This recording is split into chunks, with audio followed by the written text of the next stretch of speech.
Experience a watch-along unlike any other.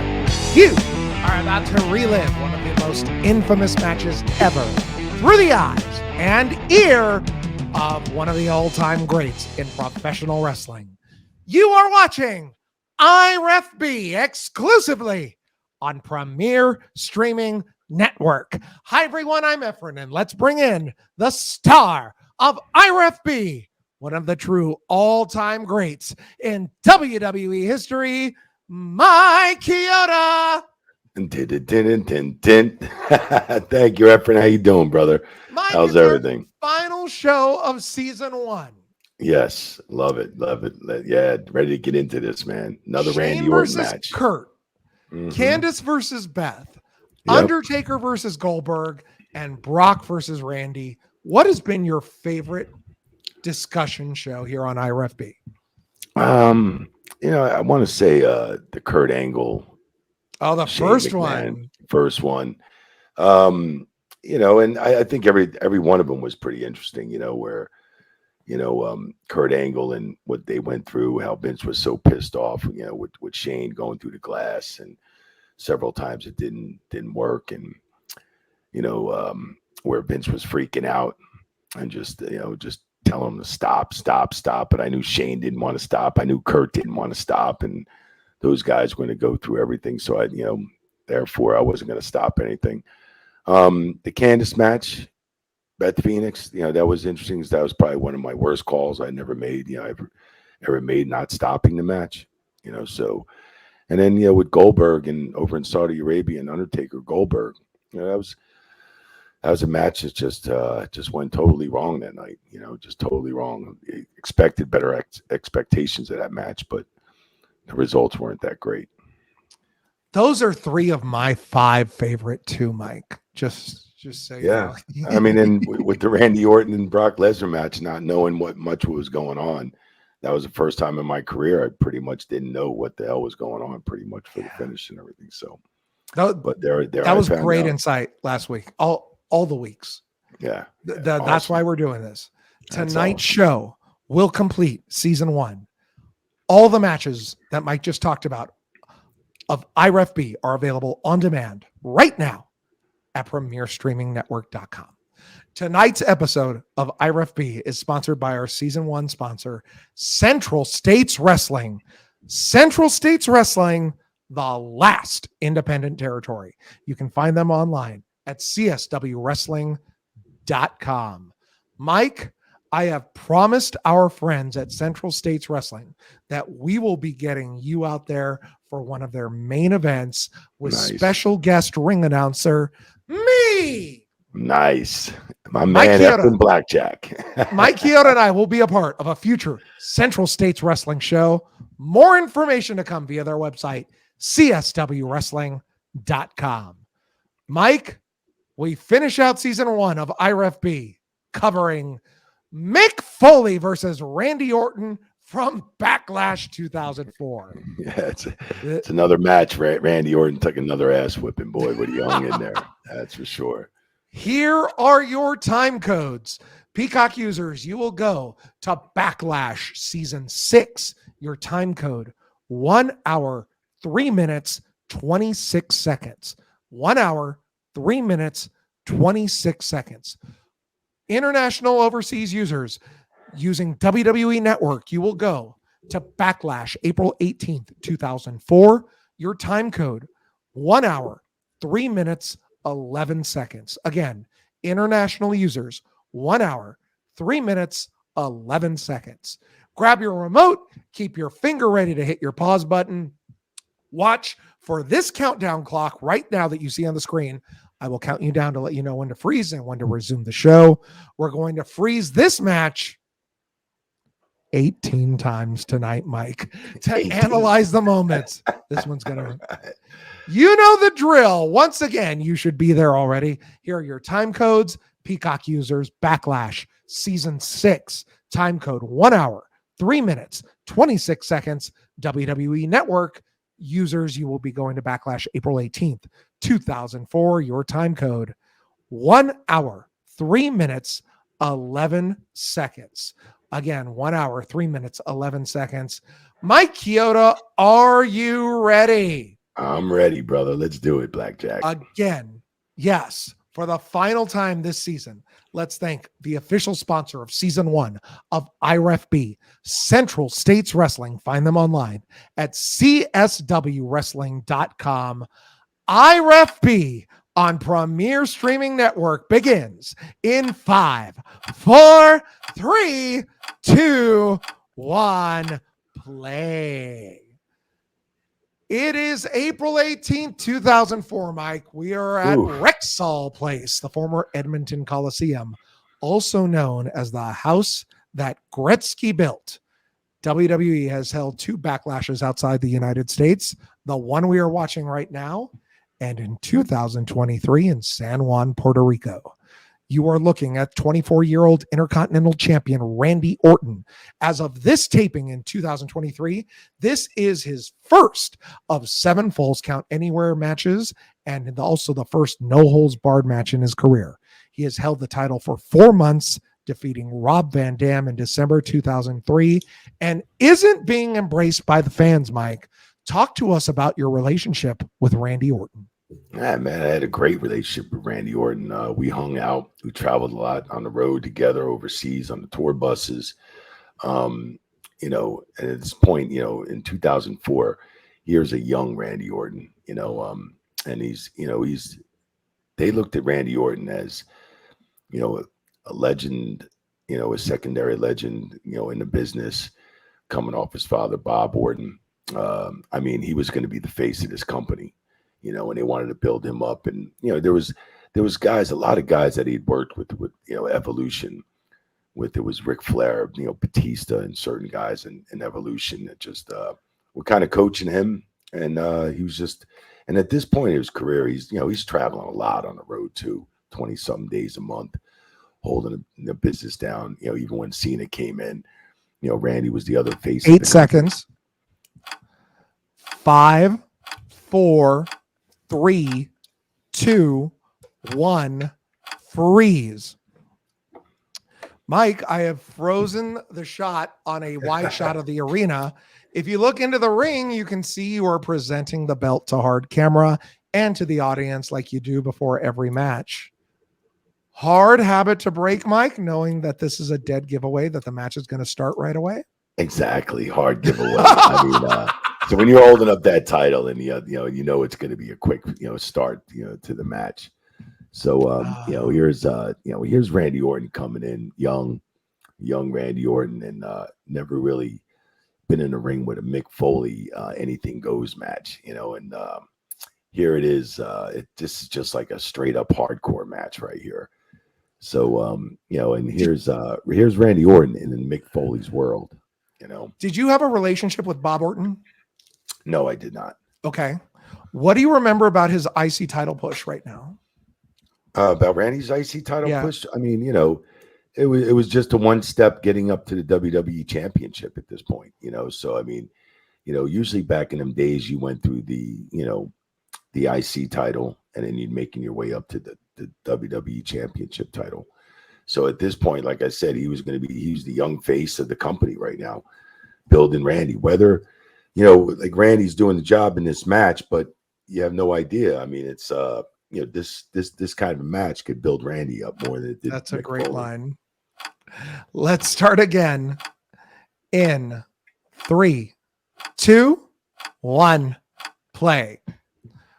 Mike, here comes 33-year-old Mick Foley with his barbed wire bat Barbie coming in at a trim 272 pounds. He looks great. He does. He looks great, man, And in this match right here, Randy didn't know what to expect, and but he knew he was going to go to war, man. You got barbed wire, thumbtacks, you got everything. So like I said, man, when you're going up against the Mick Foley, man, this is his world right here. So, and you see the quick start right here off the bat. So yeah, that's a dead giveaway. Me holding the title up before both talent get in the ring. This feud began when Foley eliminated Orton and himself at the Royal Rumble. Foley's last big match was at WrestleMania 20 when he and The Rock lost to Evolution in a 3-on-2 handicap match, a match that you officiated, Mike. Right. What do you remember about that match? And do you remember this hardcore stipulation being talked about after Mania? I mean, that match went good, the first one and everything, the 3-on-2. But, this match building up here, I remember Randy making a lot of comments to me during the match, like, what the fuck am I doing? I was just throughout this match, I was telling Randy, man, just think about the payday. Just think about the payday. Because, these paydays on these pay-per-views they're no joke. Sometimes guys got bonus $250,000. Some guys got 200, the other guy got 250 or whatever it may be. So, bonus for a hardcore match like this? Extra bonus? It depends if they were on their downside and they got a certain amount. But at this point, guys were getting paid on the pay-per-views and the buy rates on the pay-per-views and so forth. So, you would make, definitely a lot more money. I remember, just one take, when Brock Lesnar and Big Show were doing their thing in the ring when the ring exploded and all that other stuff. But I remember 20 seconds. I did a match in a pay-per-view with Brock and Big Show. And I remember Show asking Brock, what did he get for the pay-per-view? And he's in we're at a live event. And Brock goes, I got 250. And Show got hot because he got 200,000 for the show. And I'm sitting there going, guys, are we talking about $200,000, $250,000? 2, 1, freeze. So at this point, go ahead and tell that story. So I mean, when Brock Lesnar had him in a hold and Big Show starting to get up, he said, you got 250 for that pay-per-view? And he's like, I only got 200. And fucking Brock started laughing at Big Show, and Big Show started coming up out of the hold real strong because he got hot, because he got less than Brock. And I started popping because I'm going, are we fucking talking about $250,000 for that night? I did that match. I got fucking 2,500. Jim Ross on his podcast talks about how he hated when people would come in and basically rib the other guys about how much they made, and right. They would end up complaining to Jim Ross. Right. Yeah, that's true. So Cactus has taken 3 unprotected trash can shots to the head, Mike. Right. Orton has taken 1, as we talked about in our first episode, Mike. These are brand new trash cans. That's why they're so shiny, right? Yeah, brand new trash cans. God. That's it. And there's a way to hit. You never want to hit them over the head with the seam on the trash cans. Tell us. Yeah, I mean, there's going to be 2 seams down a trash can, so it's 1 on each side. So you like to definitely get your hands on both seams, because you want to hit them with the hollow part, because if you hit them on the head with the seam, that's definitely it doesn't dent. It does dent, but it's a lot harder brace, because the trash cans reinforced with 2 seams on each side, one seam on one side, 1 seam on the other. So just definitely a special way to hold that trash can. The science of trash cans being used in professional wrestling. Yes. We have our first referee check of the match, Mike. I also notice that you have your hand bandaged here. Legit injury or theatrics for later? No, legit, man. It was just it sprained. I used to definitely, when I counted on that mat, I counted with a lot of force. Definitely would like them, like my counts to be heard. So I'd hit the mat hard, and definitely I had sprained my my wrist at one point. So that was just a little precaution. Did someone teach you to hit the mat hard? No, I don't remember. I don't remember Joey having a very loud 3 count. That's correct. That's correct. And there's a lot of referees that never hit the mat hard. And Hebner did. Yep. And that's one thing I just wanted to make it a point to myself in my career, is that I used to love to hit that mat hard, man, because it definitely made an impact coming down to false finishes and stuff. Let's start again. In 3, 2, 1, play. Mike, on his podcast, Foley is Pod, Mick tells Conrad Thompson that this is one of 3 matches he ever planned from A to Z in his career, comparing it to Savage Steamboat. Well, yeah. Foley tells Michael Hayes the planned match, and Michael tells him, you're going to need more time. and the original 16-minute match is now given 26 minutes. Mike, were you in the room the night before this match when Foley and Orton planned it out? Yeah, I mean, I was definitely in rehearsals and stuff like that. We'd have rehearsals and go over stuff. And to me, it was just they needed more time in this match because there's so much stuff to sell. So if you're going to go through a match with trash cans, barbed wire, this thumbtack, you just need time to sell. So it was pretty much impossible to go through this whole match 16 minutes with entrances. So I could see where they had to extend it. That's for sure. Are you told about this match on a Saturday or that Sunday morning? No, we discussed Saturday. We discussed it Sunday morning. Rehearsals usually the day before, and then you go through. You'll get at the arena by 11 o'clock in the morning, 12 o'clock noon, and you go over the match and early as can be. And then when the talent gets everything together, and you get back with them and go over the whole match. How much of this match do you know? Oh, everything. Yeah. Okay. That's correct. Do you prefer wrestlers who plan their matches out, Mike, or do you prefer they call it in the ring, or do you care? I really don't care if you're working with a couple of professionals like Mick Foley and Randy Orton. I don't mind calling the ring. That's how I grew up in the business in the 80s and 90s. You always called a lot of things in the ring, even for TVs. But when things are planned out, and they go the way they go, and it definitely makes your job a lot easier when everything's going the way it's going to go. I would assume most referees think that same way. That's 20 correct. seconds. Yeah, of course they do. Was there a referee who didn't, who loved to have it planned out? Say that again. Was there a referee who loved it having planned out from beginning to end? 10 seconds. I'm sure every referee likes that. They definitely know what's going on. They definitely don't like to be called. 5, 4, 3, 2, 1, freeze.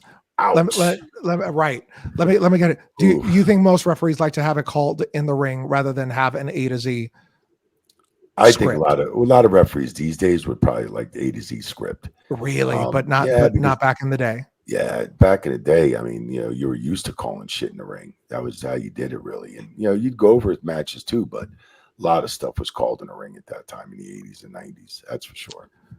We have paused on Foley hitting his head on the ramp. Yeah. Mike, let me give you a quote Foley gave on Foley's pod. Yep. I was going to reward myself with a couple of Tim Hortons donuts, but before I could go in and have them, I threw up. This is after the match. I threw up in the parking lot, probably because I had a concussion, probably from taking the back bump onto the ramp. I think as you get older, really, you see the knees were the first thing to go on boxers. Maybe it's the wrestler's neck strength. I think maybe that's why some of the older guys are having problems with concussions on bumps that would seem to be normal bumps that they could have done in their prime without that type of fallout. I'm going to start again in 3, 2, 1, play. Mike, tell me about this bump. Yeah, this bump was definitely. I seen him take this bump, and I asked Mick, "You okay?" And he's like, "Yeah," but because I seen him go right to his head on that bump, and I seen how hard he hit it. And that's a steel ramp. That's nothing but aluminum, and it's aluminum and steel underneath. But that's a ramp that doesn't give. And but Mick was all right because this is Mick's world right here. Mick Foley, coming off so many unbelievable matches, and like I said, Randy's in his world in this match, in this hardcore match. That's for sure. Sluggish kick out too, Mike. Boom, goes back again, and I was like, "Damn, did he hit his head again?" But Mick seemed all right. He's just selling, making sure Mick's all right. A little sluggish on the kickouts. Usually like a stronger kick out in the beginning of your match, but at this point, I'm thinking, "Ooh, is Mick all right?" And so Randy's on him, uppercut right there, getting back. And, Mick's all right at this point. And if Mick's got a concussion, he's going to work through it. I'll tell you that. And at this time, remember 2004, we didn't really, we just kind of had doctors and trainers. We can see that from last week when they wouldn't stop talking to you on your IRFB over Orton suplexes, even the first one. Right. I don't see you reach for it here, not once. No, not once. And I remember 2004, we didn't have communication back to Gorilla. So, we just had communication to us from Gorilla. So, Interesting. mhm. Do you remember the year when you could start talking again? I Talking probably to want to say 2010, maybe. Were all the referees excited about it, or Yeah, because I mean, we would try to communicate back because, hand gestures, he's okay. The X sign, if they're hurt, all that, we're communicating with pretty much just hand signals. But, when we can communicate back to Gorilla, when they really want to know what's going on, it was much better that the referee can communicate back. So much better. Sacco, Mike? Did you ever have Sacco put in your mouth during your Oh career? my God, yes. And, You did. that right there is a clean sock. Sometimes I'll tell you, Mick Foley had a sock. If you're on an overseas tour, boy, he had that same sock or two for at least 2 weeks. And some guys used to kill me because we'd laugh so hard because he'd be like, oh man, that fucking sock looks so dirty, man. He's probably used it for the last 2 weeks, and I got to take that thing in my mouth. So, but that was a clean sock there. That was nice. What smelled worse, an overseas sock or Vader's mask? Vader's mask. Really? It was that bad? Vader's trunks. Oh yeah? Yeah. His bag and mask are something to talk about. 20 seconds away. You remember that smell? Oh yeah. Ooh, that smell. Orton's busted open. 10 seconds. Busted open the hard way. Yep. And 5, 4, 3, 2, 1. Freeze. We have frozen on him talking to you, Chioda. IRFB, go. He's, at this point, this is before the thumbtacks, before we get into all that other stuff and coming off the stage and we're taking a big bump. But Randy's like, oh, what the fuck? I'm just like, hang in there, brother, hang in there. Just think about the fucking payday, bro. I was like, you okay? And I'm checking. You tell that to him here? Yeah, I know. I told him there when it was kind of on the outside, the thumbtacks. And it was right, on the outside and right. And the outside, yeah. Yep. Let's start again. In 3, 2, 1, play. Right. At this point, we're having fun. We're enjoying. We're talking. Double checking on him, and well, two of you are having fun here. I mean, basically, yeah. Because I know Randy's going to go through a lot of shit here, man. And it's not easy what these guys do in this ring, man, especially on a hardcore match with Mick Foley, because you're going to come out bloody, tired, exhausted, beat up. So, right here, we're just having fun and, just making sure everybody's okay with all the gimmicks they're going to be using in this match. And that's it. And just, and that's why I kept telling Randy, just think about the payday, man. Just think about the payday, brother. So, do you know how much you got paid for this? No, I do not. With us. Okay. But I'm thinking, it was quite a bit, man. It could be anywhere from 100 to 200 maybe, or maybe less at that. I mean, Randy's getting this big push. He's the IC champ. He always got paid a little bit more being the IC champ. But I believe this is way before he even signed his $10 million 10-year deal, with the company. Wow. Is there a hardcore match that you remember aside from this that you refereed?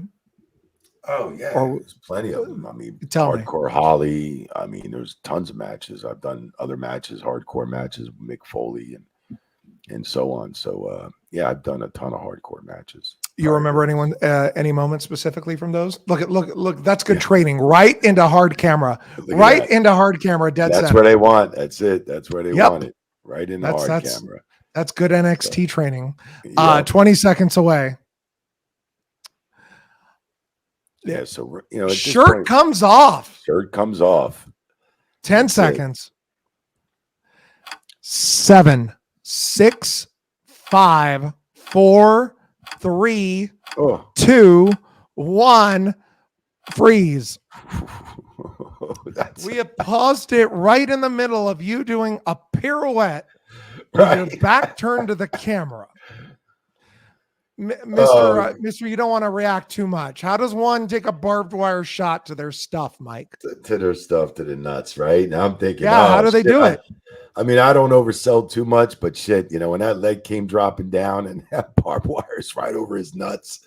You're 6 inches into the air. And oh man, I don't care. But Mick Foley doesn't have no 10-pound leg either. So I mean, a leg drop coming down. I mean, there's not much unless if Randy was wearing a baseball cup, yeah, I could see, but I don't think he was wearing a baseball cup. You don't? I hope for God he was, because I'll tell you, Randy sold that shit good too. So yeah. So I mean, we can. I mean, maybe I can use your perfection on this, Efren, if he is wearing a cup or not. They don't call him the Viper because he's just in the ring, but this is IREF-B, Mike, not IREF-me. Right. All right. You are a little more animated in this match than other matches we have seen you in. Right. Yeah. Yeah, I usually don't oversell, but that was a spot to oversell. Again, 6 inches in the air, back turn. Right. Let's start again. In 3, 2, 1, play. Yeah, stop again in 5, 4, 3, 2, 1, freeze. Both hands reached out to Orton, Mike. IREF-B, go. I'm just asking if he's okay, man. If your nuts hurt or anything like that. So Randy's just selling at this point, and I'm just checking on him right here, man. I'm just checking on him. So just making sure he's okay, man. And he's getting through it, man. He's pushing through this match, that's for sure. Let's start again in 3, 2, 1, play.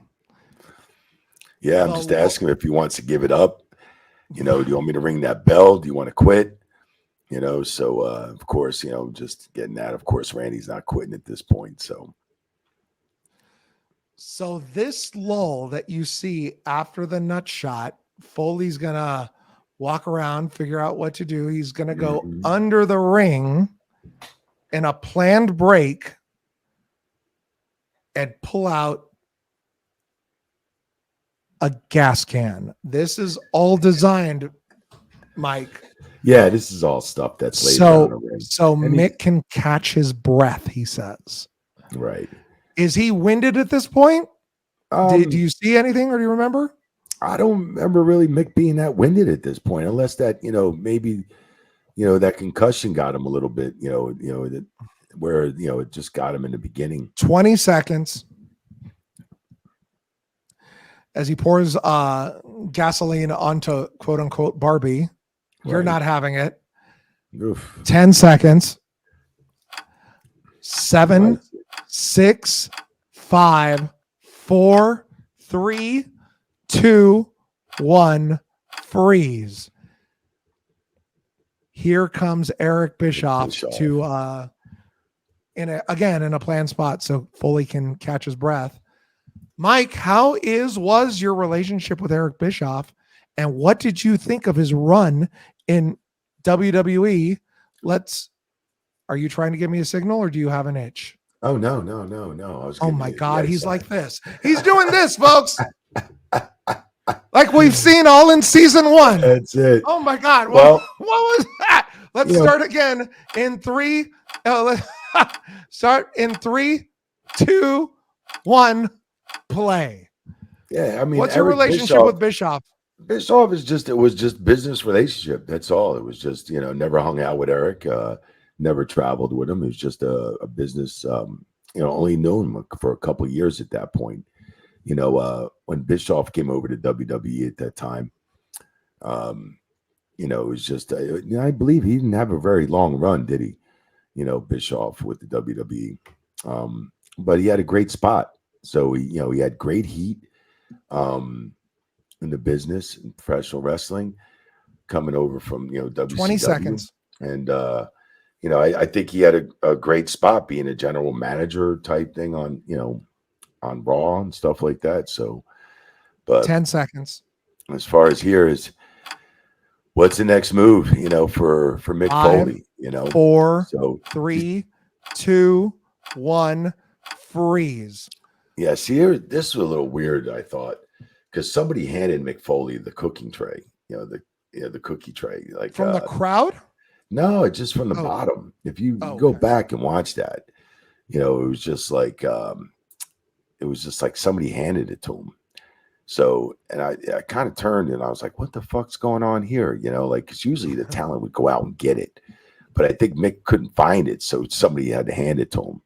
So he couldn't find it where it was at the, around underneath the ring at that point. Another So unprotected headshot, Mike. Yeah. And I mean, that's, concern that's something. here? And that's something, I mean, no, because, at that point, we did a lot of stuff like that. I mean, headshots were almost normal. Chair shots, trash can shots to the head, cookie sheets. I mean, those things they're not light. They could be just as devastating as a trash can. I was going to ask you without trying to sound like a jerk, and I'm not kidding. Right. You talked about ways to take a trash can shot. Right. There is no way to take a cookie. Okay. Definitely no. I mean, you can. What you can do is, Randy would protect himself by put his hands up, and definitely protect his head, which wrestlers done throughout their careers and through the 80s, 90s, 2000s. I mean, but Randy just wanted to take it the hard way. I mean, just not putting your hands up shows, hey, you're taking that shot. You okay with that now? Not really. No, not really. Not with all the concussion protocols and how much damage can be done to the brain over the course of years of, and like I said, wrestlers, they, we used to go 250 days a year or more, tons of shows week in and week out. So taking all those blows to the heads can be definitely dangerous and later on in your life. What's the move that you think should not be used in wrestling anymore? I mean, it is definitely Harley's flying headbutt, or no, I'd say the pile driver. That should probably. There's too many risks where guys could slip through, and just definitely jam their necks, break their necks, and that kind of a move. I'd say the pile driver is one of the dangerous moves. You'd still trust Undertaker every time, right? Yeah, that's correct. I sure would. Yes, sir. Let's start again. 3, 2, 1, play. Selling pretty well here, and look at that gash, Mike. Yeah, it's juicing good. He's getting a lot of juice there. At this time, we didn't care about having blood on TV. It started like when we went international and places, and our show was airing in China and so many other places internationally. Like they wouldn't want blood, on their TV. So we definitely in 2004. We weren't concerned. It wasn't really blood was just normal professional wrestling. So I also haven't seen your usual arm up, good to go signal. Did you incorporate that later in your career once you could talk back and forth? No, that's always been a good to go sign, and the X sign's always been a sign for injury or somebody's hurt in the ring. So yeah, it's crazy how times change. How we watched 2016 SummerSlam, and they were just checking on him all the time. Right, and you've quote unquote done nothing here to signal. Yeah, this is 12 years later. Yeah, we definitely earlier. Yeah, yep. I mean earlier. So 12 years later in that other match, I'm saying, we definitely tightened things up with concussion protocol and all that. So.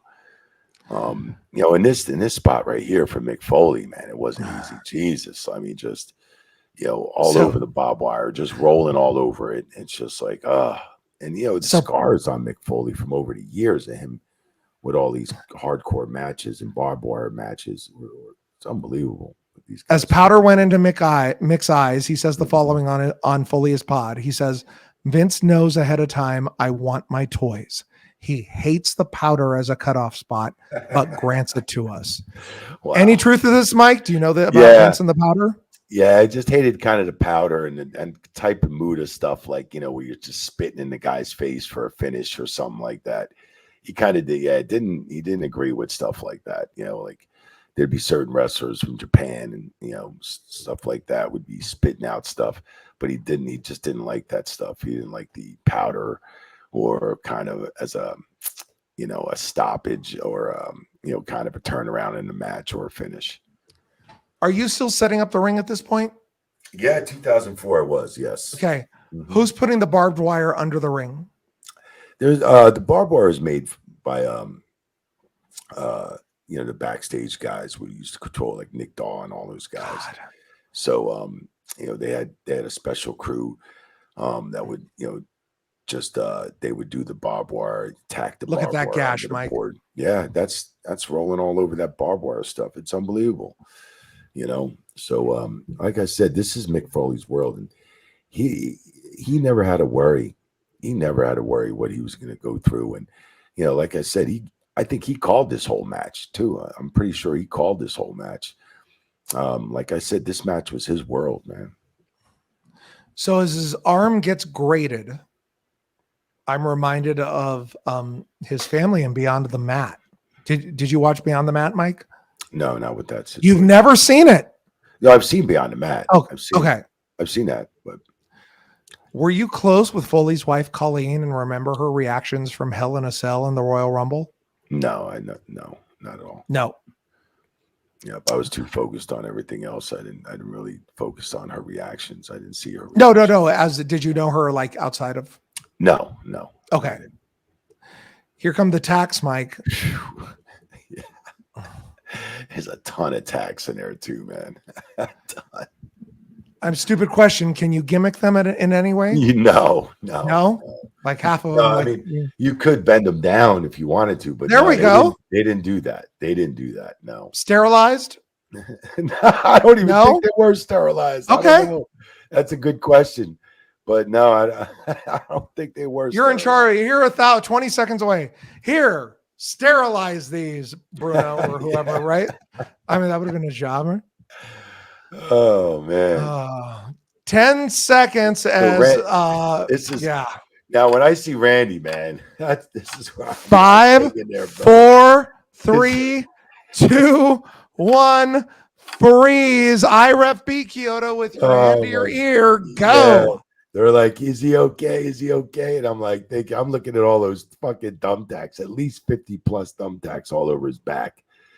Sometimes when you hit that move, you may come up, you might have 5 thumbtacks.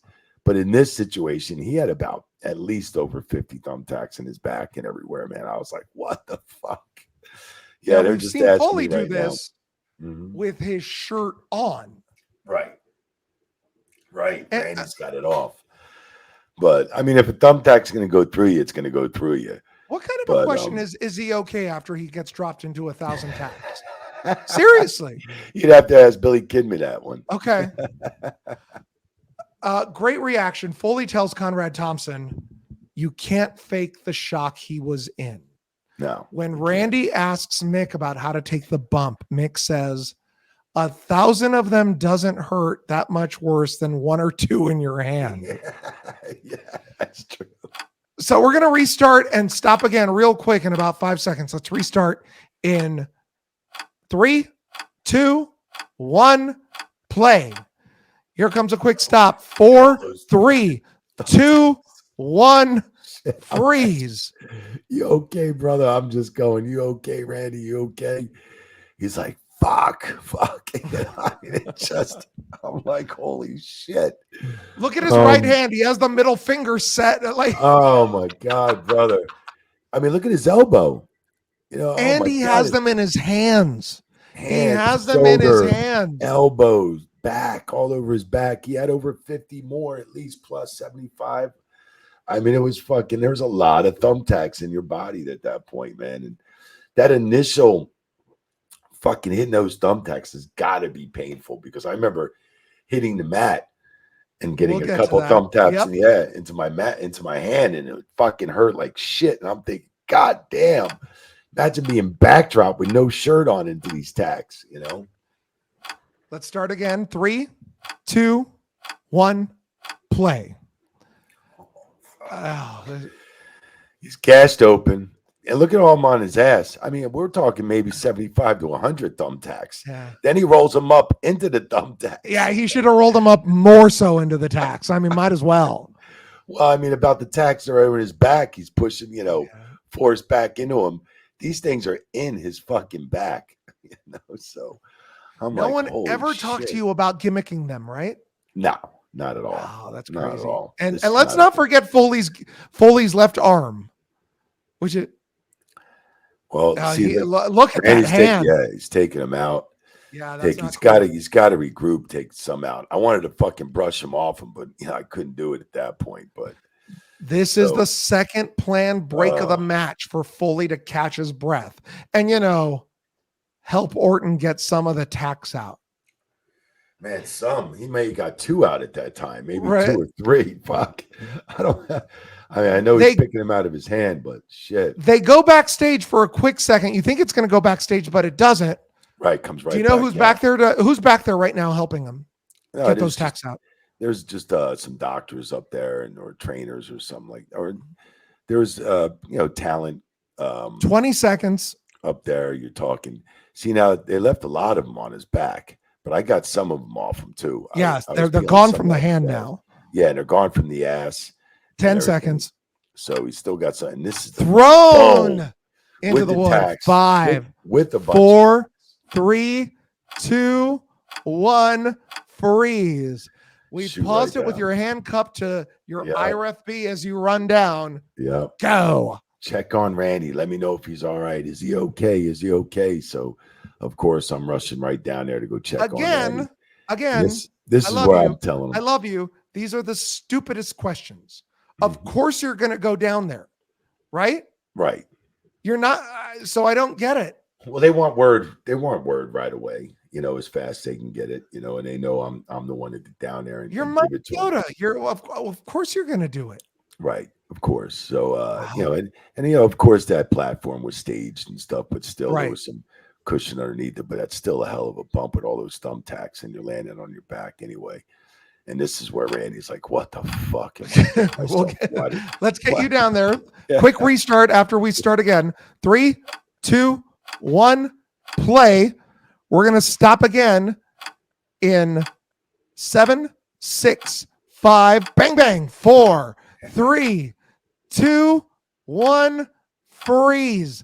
IRFB Chioda, go. Yeah, I'm asking him. I'm like, Randy, you okay? And he's like, what the fuck? Oh, man, why did I get myself involved in this match? He's like, how did I get involved in this match? And I'm like, just think about the fucking payday, Randy. Just think about the payday.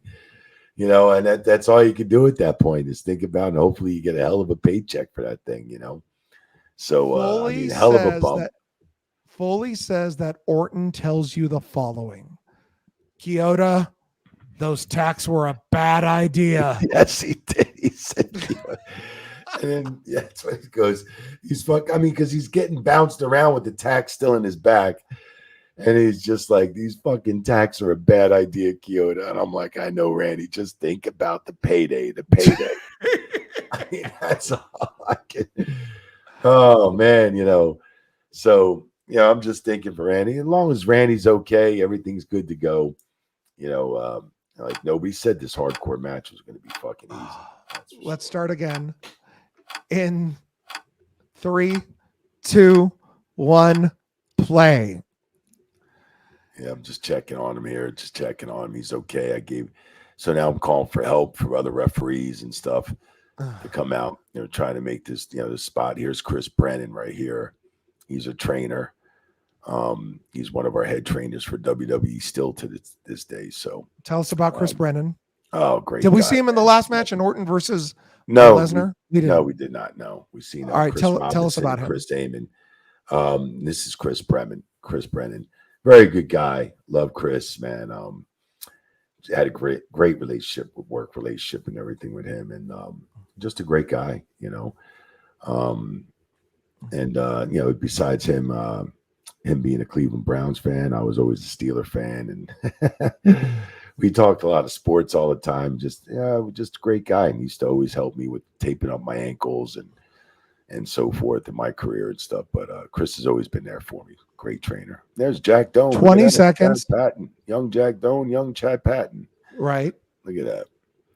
So they're just checking on him, making sure he's okay, getting some thumbtacks off. 10 seconds. Getting some more thumbtacks off him and everything. Well, there's push. a couple bumps, push. 5, 4, 3, 2, 1, freeze. We've frozen on you screaming something right before his elbow, Chioda. Go. I was letting Randy know he's coming. Here he comes, because I just wanted. It's always good to let the talent know if somebody's coming off the top rope and they're not looking right away, or they're selling. It's like, here it comes. Like, just to let them know it's coming, so they can brace themselves or can do whatever. So whether he's going to move, again. Take it. 3, 2, 1, play. Bam. Oh, God damn. Ugh.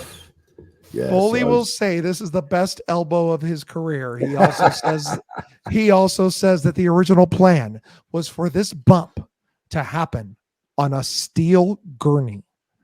Mike, do you remember any of that conversation? 20 seconds till our next pause. Yeah, but so this bump didn't happen on a steel gurney though. But yeah, that's the way he wanted it. But right here, it was a little bit better. 10 seconds. I mean, it's still, man, but still Mick Foley being 250, 70 pounds plus. 5, 4, 3, 2, 1, freeze. Quick check on Orton. What are you telling him? I'm telling you, get ready to kick out, brother. Here we go. You okay, Randy? So just letting him know. Here we go, because we're getting ready for a false finish here. So let's start it up. 3, 2, 1, play. Foley goes in for the cover. Boom. 2. No, not today. Kick out. Great false finish, Mike. Yeah, that was a nice crowd false finish. 100% into it. Yep. One of your best false finishes ever. Yep. Well, it was 20 great. seconds. So, yeah, it's not easy hitting that floor too. So, but yeah, I mean, what these guys are going through, a referee 10 seconds bitch about what he's got to do in this match. So, right, these guys are killing each other, man. That's for sure. 5, 4, 3, 2, 1, freeze. Mike, they have talked to you at least twice in your IRFB in the last 20 seconds. Right. And both times you have your ears cupped. Is that because you're closer to the crowd? Well, yeah, closer to the crowd, and sometimes you can't hear when the crowd's overbearing and stuff like that. When the match is getting going, you got to cup your ears so you can hear it, because sometimes there's air in your IFB. If it's not really in your ear all the way, if you're sweating a lot and it's coming out a little bit, sometimes you just got to cup it so you can hear well, whatever's coming from Gorilla. Let's start up again. 3, 2, 1, play. Mike, they're going to slowly head back to the ring. And as they do, right, both men's blood are being put into the guts of the rampway. When you said you set up the ring, did you set up the ramp too?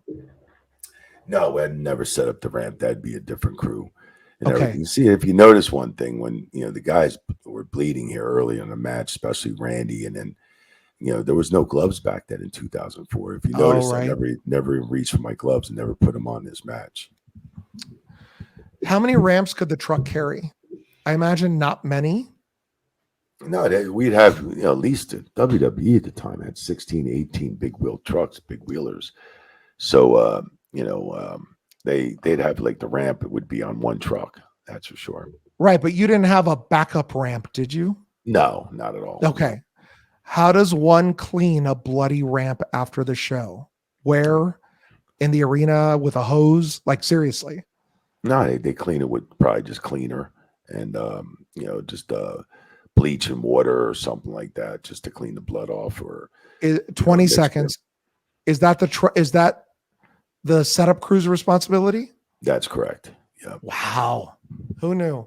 Yeah, that's correct. I mean, 10 seconds. They probably didn't clean it that night on the teardown. They probably cleaned it on the setup the next 5, 4, 3, 2, 1, freeze. Mike, we've frozen it on you talking to the timekeepers table. What are you signaling to them? What's that? You're Talking to the timekeeper. you're going over to the timekeeper's table, or you're. Let me rephrase that. You're talking to someone outside the ring. Yeah, it was Doc. Doctor. Okay, what are you Yeah, saying? it was Doc, and then it was Chris Brennan telling me he's okay and stuff like that because they still wanted to know if he was okay, from the elbow coming off the top of the ramp.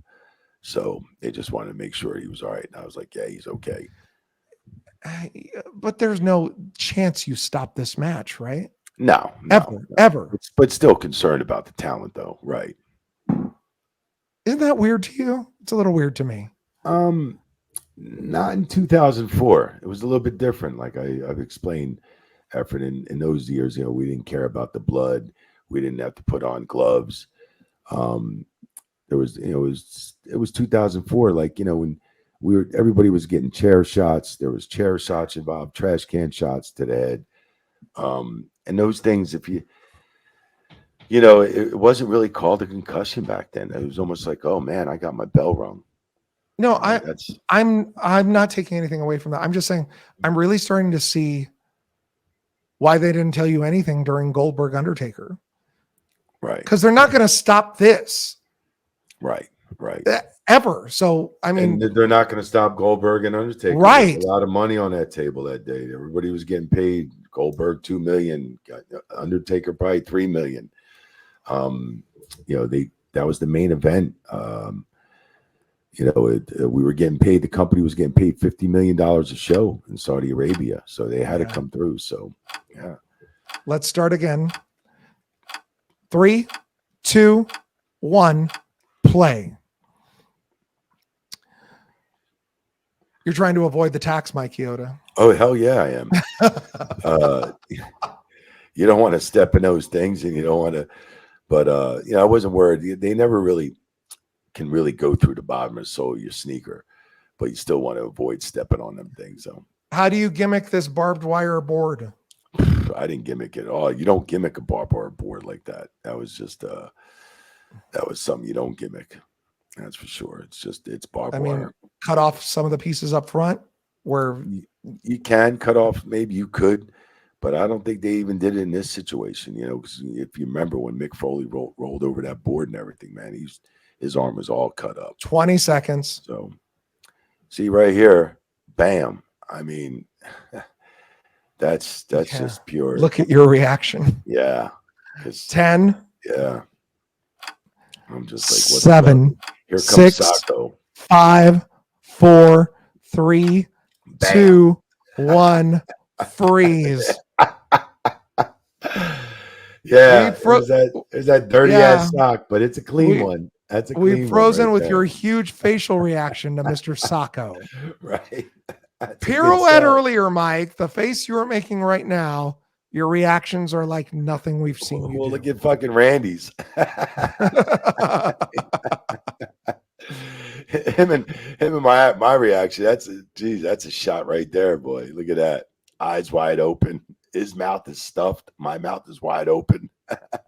Were you do you expect to have this many quote unquote Nick Patrick reactions in this match? Yeah, right. Yeah, no, not really, but no. I mean, you never know how many reactions you have, but you don't want to oversell too much shit. But that's why this is great, because you never do it.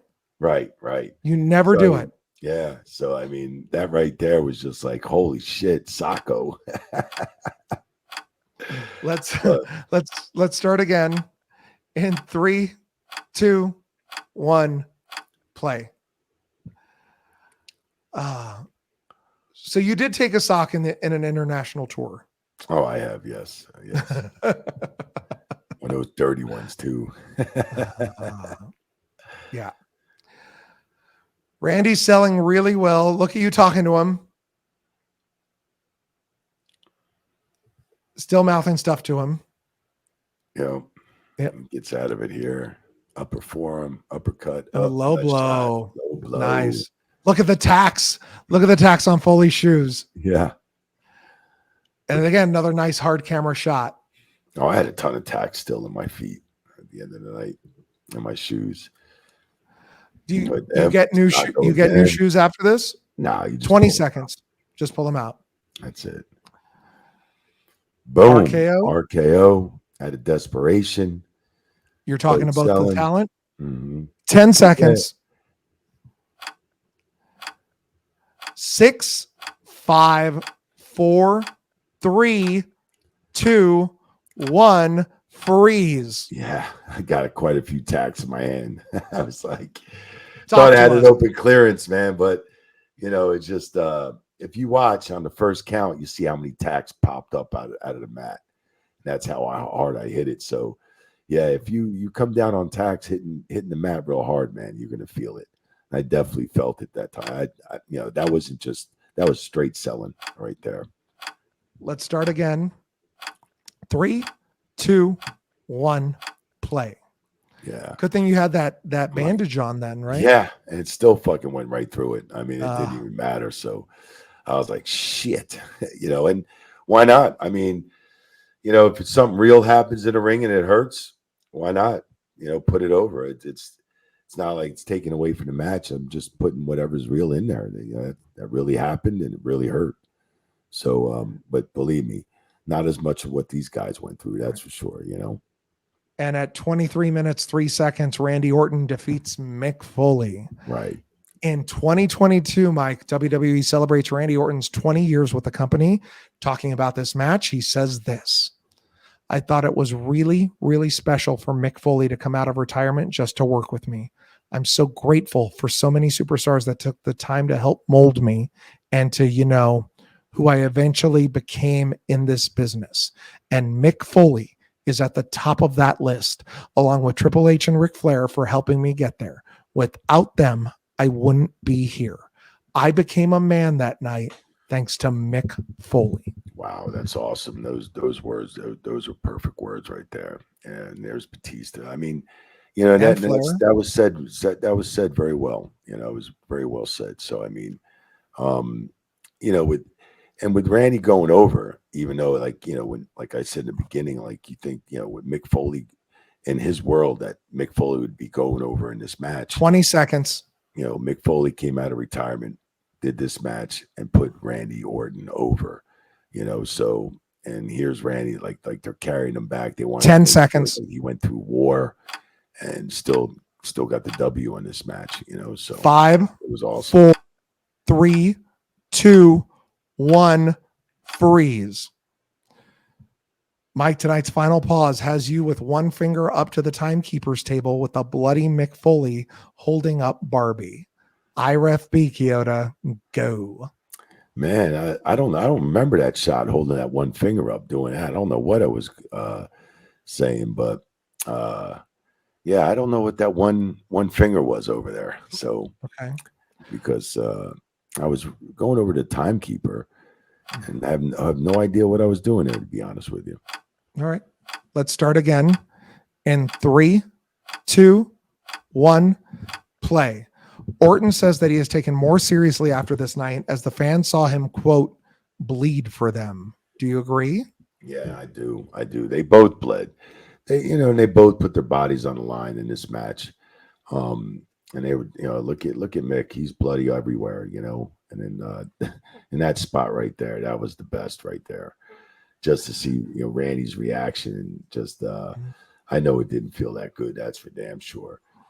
But you go through the curtain, Mike. Who do you check on? Anything you remember?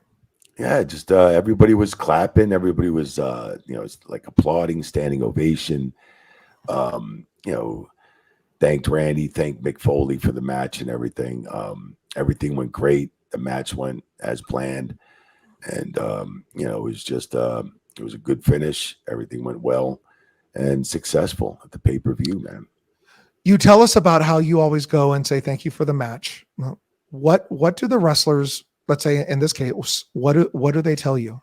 Same thing. Thank you for the match. Thank you for giving me all the cues. Thanks for talking to me out there. And thanks for being there for the counts and everything. I mean, they thank me up A to the Z on everything. And usually 99% of the times you're getting thanked by the boys.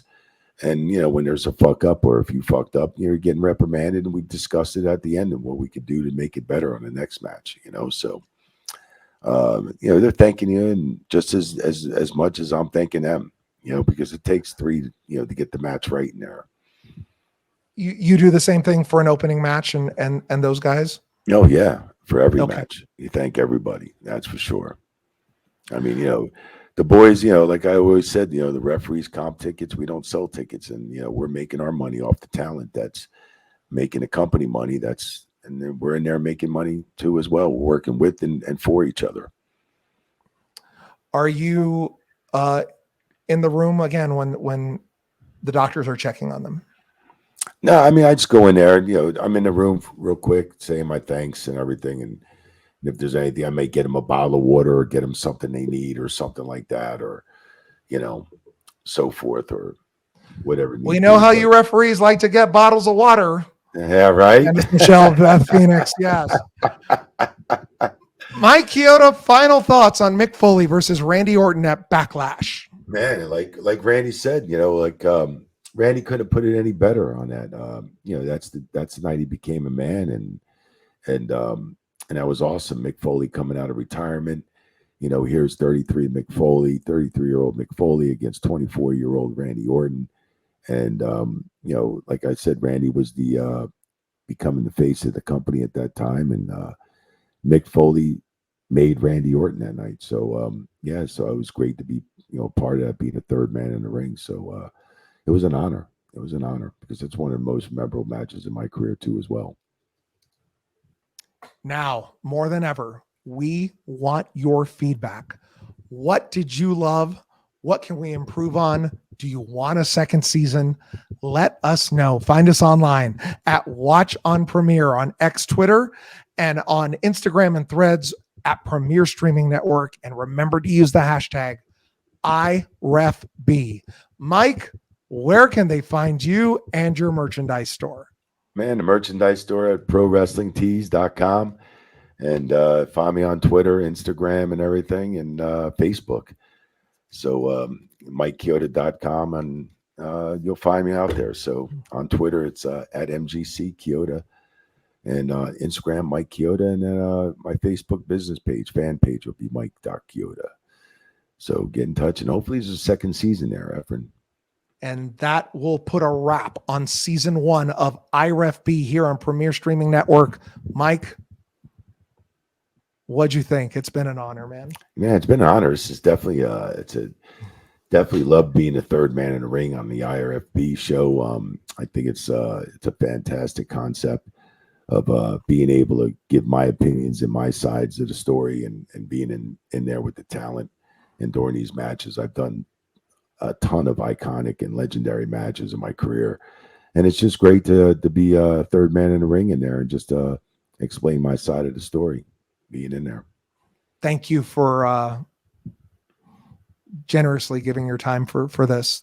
Anytime. Thank you, Efren. Really awesome. Appreciate it. To our viewers, we know you have many options to choose from. I appreciate you taking time out of your day to give us an hour every week. Thank you. Thank you. To our sponsor, Central States Wrestling, you can find them online at cswwrestling.com. For artist producer JD Hoop, music composer Nicholas Downing, all the phenomenal people here at PSN, and of course, the great Mike Chioda. I'm Efren at Efren Blackjack. Thank you for joining us for IRefB exclusively on Premiere Streaming Network. One love, Efren.